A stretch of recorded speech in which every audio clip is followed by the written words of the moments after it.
যে এটা হলো আমাদের হাওর অঞ্চল, আমাদের নেত্রকোনা জেলা, মদন উপজেলা, আমাদের গোবিন্দশ্রী গ্রাম।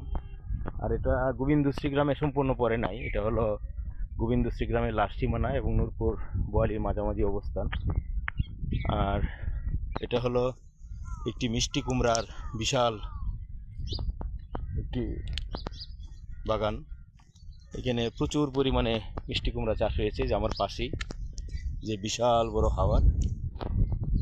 আর এটা হলো একটা সাবমার্সিবল রোড আমাদের হাওর অঞ্চলে।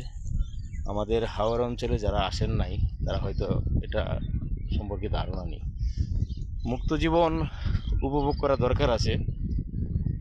শহরে দীর্ঘ সময় বসবাস করার পরে মানুষের মন মানসিকতা একটা অস্থিরতা কাজ করে, কিন্তু গ্রামে আসলে গ্রামে যে একটা মুক্ত জীবন, যে একদম খোলামেলা, কোনো কোনো শহরের মতো কোনো যানজট, গাড়ির শব্দ দূষণ এগুলি কিছুই নেই। গ্রামে একটা মানুষের একটা অনেক স্বাধীনতা, বাক স্বাধীনতা আছে। শহরে মানুষে অনেকেই বসবাস করলেও শহরে নিজ বাসাতেই অবস্থান করে দীর্ঘ সময় থাকতে হয়, কারণ শহরে বাহিরের পরিবেশ তেমন একটা ভালো না। আড্ডা দেওয়া, কারো সঙ্গ নেওয়া, এটা কখনো নিরাপদ নয়। আর গ্রামে আসলে পরে একটা সাপোর্ট আছে, প্রতিবেশী। এরপরে গ্রামের যে একটা পরিবেশ, নিরিবিলি পরিবেশ, এটা হয়তো শহরে নেই।